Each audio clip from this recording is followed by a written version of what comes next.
Hello, Internet. Come on in and join the NerdChat. I am joined by my good friend Sam, who you may recognize from very, very old videos on the channel. Yeah, I think I was in the ones where we were initially doing as a film as a fan. Yeah, you were in that. We did 2 of those. Yeah, we did 2 of those. And then I think I did a Hulk video. I feel like I did a Hulk video. Connor did the Hulk video. You did... I did... I think you... Flash. I did a couple Flash one. I did a Flash one. I know that for sure. Did you? I thought I did the Flash one. Either way, very old videos. Also, you obviously show up in like most of my highlight videos that come out on Saturdays. So far from a stranger of the channel. But I thought I'd bring you on to talk about Green Arrow. For a short time, you were somewhat of a fan of him. Yeah. Because of the bow and arrow aspect and whatnot. And so I've been doing these every other week where I cover a Golden Age comic and I bring someone on to talk about it because they're very short, but they're very ridiculous. Yeah. So diving into it, so we have the Green Arrow and Speedy. Wizard archers of the century are off to stop a murderer with a love for historical deaths. So what we see at whatever's going on at the top has nothing to do with the rest of the comic. I have one question before we start. Go on, yeah. I didn't know Dick Tracy here was DC. Yeah. And also, why does his hat not match his yellow suit? His bright yellow suit. Well, we also have a few other guys where we have a brown hat and brown pants with a purple jacket. Odd. Yeah, and then the other dude's just wearing a bag on his head. I think he's got a little bandana, and he's throwing his gun at Green Arrow. It was a bold choice. He's just like, hey, maybe he doesn't know how to use guns. And he's just scared of them. So I just throw the gun at him. The other guy is just shooting smoke. Mm-hmm. No bullet. Yeah, I mean, if you fired an actual bullet, you probably would have gotten him. It's not a very far shot. Oh, man, I messed up. You were 4 feet from him, Ted. I know. It's just I forgot I had smoke bullets in. Yeah, forgot I was shooting blanks today. So now at the bottom of the screen, so what we see are a series of deaths. What this guy is doing, this person, a purple Snuggie and Stenson. Yeah, it's pretty huge.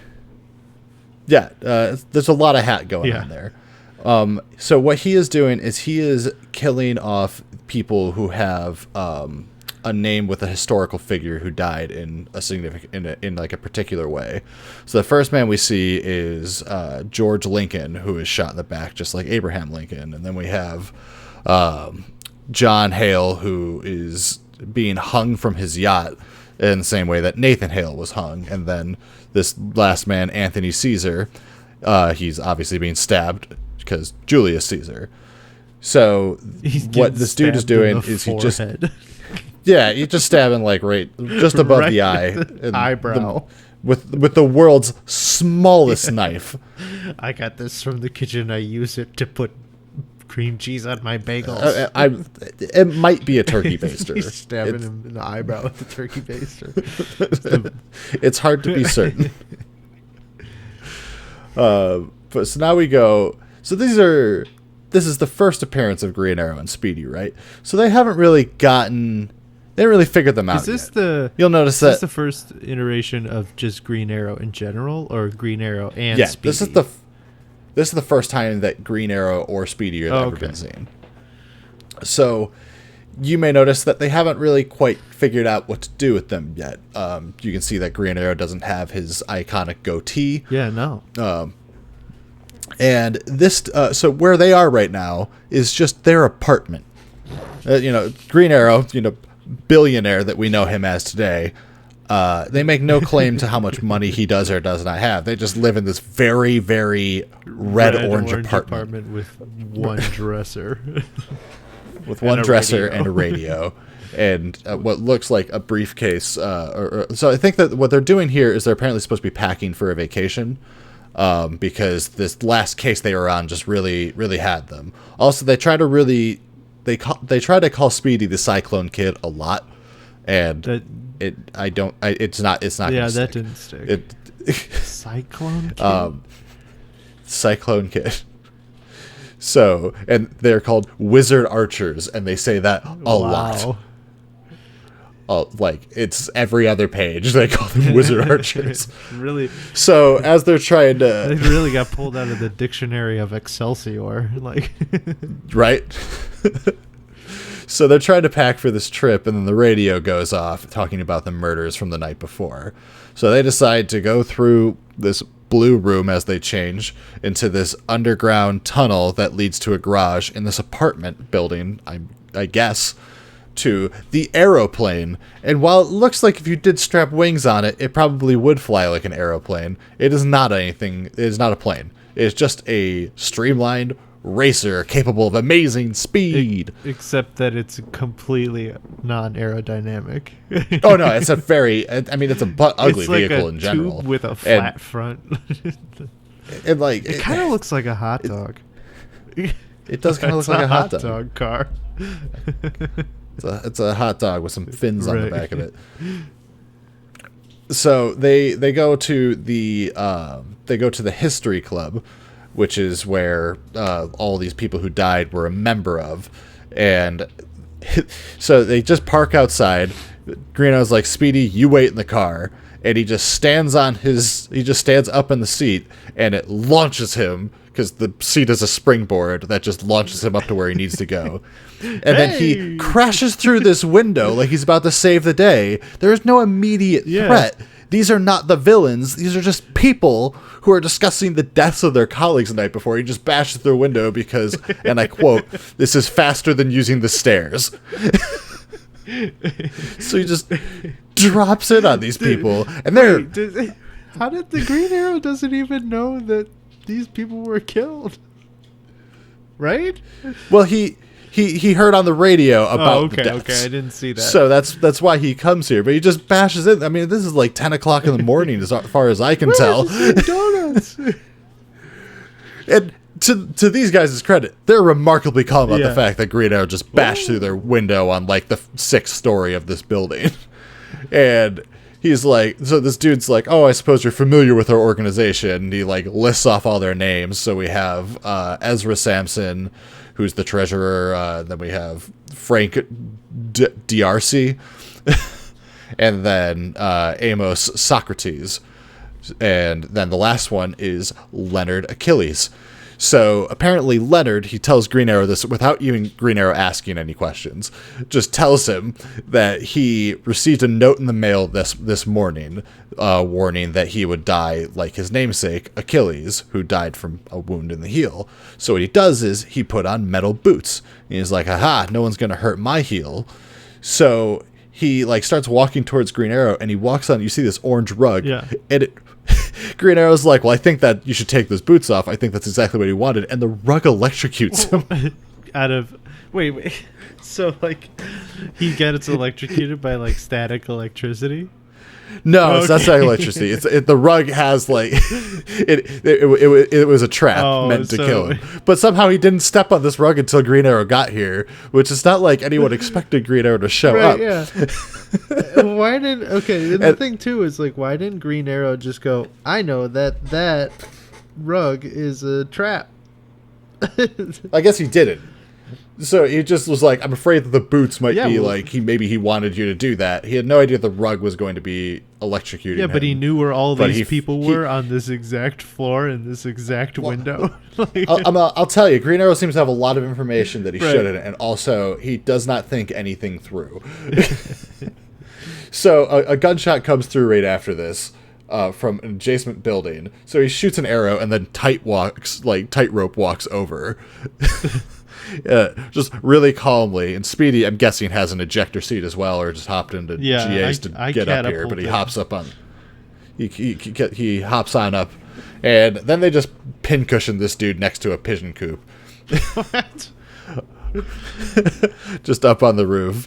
And then all Green Arrow asks is, why did you try to shoot me? And then this dude is like, I was told to plug you if you got anywhere near the club, and I don't know who he is, but he's always masked, and I got to meet him and hide out at 5.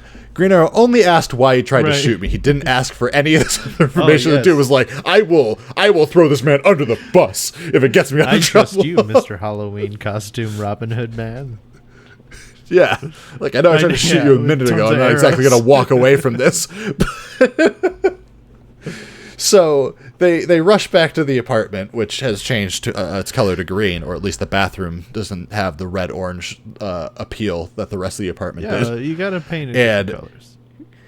I'm guessing this man is naked up on the roof because Oliver is wearing exactly the same clothes. So he's going to pretend to be this guy. So he goes to the meeting, a panel later, and they immediately figure him out for two reasons. One, so Muggsy Smith only has 4 fingers on his hand.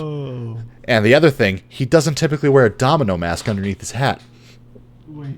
If I'm looking at the picture of him in the arrows, he definitely has 5 fingers. Well, he's got sort of a claw on the right hand, but that's 5 fingers. Guess. Yeah, it's hard to... That's definitely 5 fingers. Yeah, because it's not like they really made like a fuss about that during the when they pinned him. But yeah, you can see on the bottom right here that Oliver's still wearing his domino mask. Just in case. Like, doesn't want them to figure out his identity, which, hilariously enough, so they tie up Oliver, and then they immediately find Roy outside. Like, they just found him, like, outside. You know, it's a Cyclone Kid. The Cyclone Kid immediately found. So they tie them up. They do not unmask them and try to figure out their identities or anything. They just turn on the gas to, you know, poison them, and then they just leave. And with all of their cunning and all of the brain power they can muster, Oliver just chucks his shoe out the window and gets some fresh air. That's how they foil that plan. Whoa. That's all it is. So they go back. They go back to the aeroplane. They change. Oliver changes back into Green Arrow because Speedy was already dressed up for all the good it did him. They grabbed that one dresser that was in the apartment and put it in the car. They brought the whole thing with. You only need 2 outfits. Yeah. Well, even 3. We Oliver obviously stole, exactly Muggsy's outfit. So then they decide to go to what's his name? Mr. D'Arcy's house, because his name is close enough to Joan of Arc, who died burning at the stake. Yeah. So his house is on fire. So Oliver, thankfully, the window was open to feed the flames with some fresh air, so he didn't have to break this window violently. He just springs up on through, and he finds him, tied to a bedpost, which honestly any man in his fucking, anywhere between the ages of 14 to probably 62 could break. Yeah, right. But this man just decides to accept his fate next to a burning can of gasoline until Oliver gets here. So Green Arrow, he frees him. Speedy shoots some arrows for them to climb down. The dude does not climb down on his own. He just hangs on to Green Arrow's shoulders like a child. It's 20 feet up. And the most attention to detail in this entire comic, I think, is the fact that Oliver does take off his quiver so the man can hang on tighter. And I don't know. I do actually like the second panel. The second panel is pretty well drawn.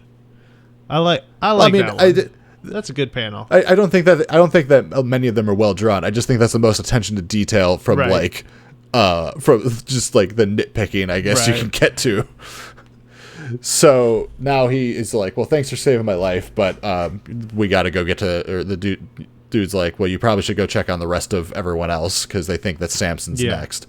So they go after Ezra Sampson, and he on the way there, Green Arrow tells Speedy that Samson died in a building collapse. So when they get to find Samson, they find that there's a bomb next to him. So they just shoot the water cooler and extinguish the bomb, saving Samson. Yeah, that's how bombs work. Easy. You just put water on it and it goes away. Mm-hmm. You got to just extinguish the fuse like a Bugs Bunny. Yeah, just put water on C4 so it doesn't blow up. So Samson's very thankful that he's been saved, and after that they go back to the apartment trying to figure out who the killer is. And Speedy is like, it's got to be Socrates. He's the only person, Right. you know, who hasn't been attacked. And Green Arrow's like, I'm not really sure about that. Which also, I noticed over the course of this that Oliver is not blonde, and I don't think I noticed on the first read through. Yeah, I didn't notice it until just now, until you said it. It is jarring to me because they really zoom in on his face here. But they're like, well, either way, it's worth paying Socrates a visit. Let's go take a look at what's going on. They get there, and our snuggy fella is trying to poison Socrates because that's how Socrates died. So he's trying to make him drink poison, or he's going to shoot him. It's like, choices are suicide, or I just straight up murder you. And I'd be like, fucking kill me then, bitch. Yeah, right. I'm not afraid of you. My choices are death or death. Like, you do the dirty work. This is like the second episode of the Sherlock show. Like, you just, with the cabbie. I never watched it. It's pretty good. You should watch it. I'll check that out. I like how the Socrates kind of is just Alfred. Batman. Yeah. I mean, he's just your general old white guy in a suit. So obviously they move in for the attack. Doesn't look like they break any windows in the course of this. I guess one open. Yeah, they usually keep a door open for arrows and bolts to come through. It's all right. Yeah, I mean, it certainly has its hot uses. in that snuggie. It probably does. If you're wearing on top of a three-piece suit, I would imagine it does. But he is COVID friendly because he is wearing his mask, and you got to take some appreciation for that. So they pincushion him. I like how they always pin the hat. To the wall. That's a staple. no matter what, got to put that hat on. I like how he wall. Changed. Like he color coded his hat to his hat to the cape, his hat to the cape, and then the mask to the tie. To the tie. It's really goofy. I had noticed that. That's great. So they unmask him and they realize that it's Ezra Sampson, which Green Arrow had figured out, but he doesn't get to explain that quite yet. But we realize that he seemed like a rather short fella. He's using stilts, and that's why. That's why he looks different. So he just dashes out somehow. Like he was pinned to the wall a panel ago, and then he just dashes out the door. I'm an expert. And they're like, quick, to the aeroplane. So they have this exciting chase over the course of 3 panels where Oliver explains to Roy that he knew that Sampson was the killer because he had examined the bomb and realized it was just full of like flour. Basically, it was just a harmless powder. It was never going to explode. He just set it up to try to take the suspicion off of him. So Oliver stands up while driving, shoots out one of the tires, and the man goes over the cliff, and I'll read this word for word. Sampson's car swerves crazily and then plunges over the embankment. A mass of twisted and tangled steel forms a coffin for the arch criminal. He's dead. Oliver killed him. I'll just leave him there. Yeah, so they just straight up kill him. well, sorry. Whoops. Darn. So so Green Arrow then goes and explains to the surviving members that it was what had the whole plan was basically to kill everyone off. They were going to blame it. He was going to make it look like Socrates killed everyone and then drank the poison to commit suicide. But it was all just this plan to embezzle like the fortune that's embedded in the club or whatever. Typical villain plan. And then they put the bomb in a trophy case for all their previous adventures got water on it. Back in their apartment. Got water on it. It's wet now. It can't explode. It's wet. And then we have a panel saying to come check out the whatever crime they stop next month with an arrow through some dude's hand that shot a gun out of it. That's kind of neat, actually. Yeah. Wait. But what? Did they tell Green Arrow about sea mines? Sea mines. Those are wet bombs. Oh my god! He doesn't know. You can't defuse those with Green one. Arrow. It's a bomb. It can get wet. Maybe that's what the next issue is about. Sea mines. How does he stop a mine that's already or how does he stop a bomb that's already wet? But So that is the first appearance of Green Arrow and Speedy, the wizard archers of the age. I want to know one thing about comics. Like, how in the living hell did we get to what we have now with this ball garbage? Like, patience.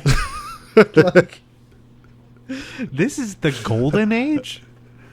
This is the golden age. This is like your dog took a crap in the middle of your flora age. Like I mean, I get it's like the beginning, right? And it's like what sold comics to kids and stuff, but like I don't want to discredit any of the writers. But how in the living hell? But how are they? How is anyone excited for the next issue of this? I mean, I guess it's kids, but like your only demographic is kids. Like, how did it span that far? It's just so a big reason why like comics like this sold is because it's a part of a larger collection. So this also has the first appearance of Aquaman in it. But there's a whole bunch of other heroes like Dr. Fate, and like a bunch of them are all in this. So, because it starts with Dr. Fate, and he looks a bit different than he normally does. I don't know what Dr. Fate looks like now. Just the helmet actually covers his entire face, and like that little snippet. Like the half helmet. Yeah, so that's why things like this sold so much, because even Detective Comics had a whole bunch of other stories in it on top of the Batman comic inside. Oh, okay. So it's more like little vignettes instead of like a full story, like like graphic novels we have now, or like a full run of a comic. Yeah, this is like a collection of a bunch of short stories. So you can read your favorite parts of whatever it is, and get to the rest of it. The next. You can. There's a lot. Basically, if you put a whole bunch of stories into one comic, something's going to grab at least someone. So even if they don't care about the other 6 stories that are inside of it, if they're really into Dr. Fate, they're gonna buy the next issue for the Dr. Fate and story. Maybe not like as much Green for the Green Arrow. Arrow or whatever. But yeah, they might like Green Arrow, or as the you buy the comic, you're gonna read the whole thing, so they'll go through anyways and read them, and eventually they'll see if they improve, or they start to get their stride with the writing, or the stories get longer. Because I mean, like the first couple Batman like stories were like 6 pages. Jeez. And they were like what, like 10 cents or something, like 5 cents, something like that. Yeah, which adjust for inflation and all that. But I can't imagine. I wonder what the adjustment for inflation is. It's probably like only like $1.50 though. Yeah, it couldn't have been too much. I mean, comics now are only $4. Yeah, which is I still think is amazing. I mean, I bought this for 40 cents. You know how much this probably goes for? Like 15 grand. Probably.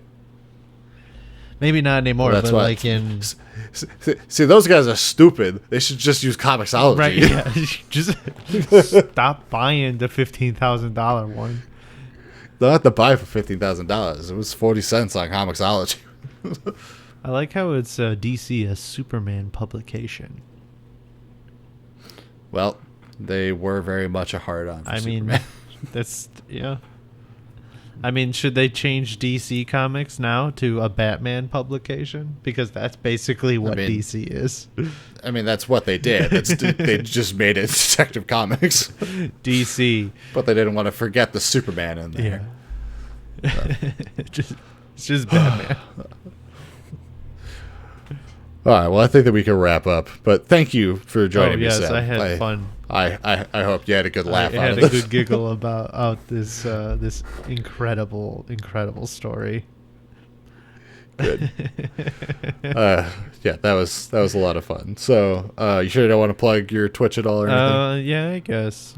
Well, I stream on Twitch every Tuesday, Wednesday, sometimes Friday or Saturday, and then Sunday at 6 to 9 p.m. I'm at the name Big Brother Dubious. And I draw arts and stuff and funds and poops and junk. And it's a fun old And on time. Wednesdays we do a stream together. That's true. typically. Yeah, we do that. Do. So, and since these videos come out on Wednesday, tonight there will be a stream of us together. So there'll be links to both of our stuff in the description below, so you guys can check that out. Yeah, go watch us play games. Most of you are familiar with me, but check out Sam too, because his art is really good, and he also does these community art things where you can actually like join in with the drawing, and it's really cool.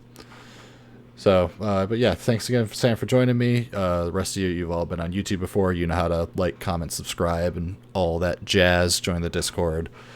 There's links to all these things below, my social media links and all that. So, other than that, I'll be back next week with the last issue of Spider-Man Wolverine, and then I'll be moving on to something else after that. So, catch you all later. Thank you, and thank you again, Sam. Thank you. And goodbye. Bye.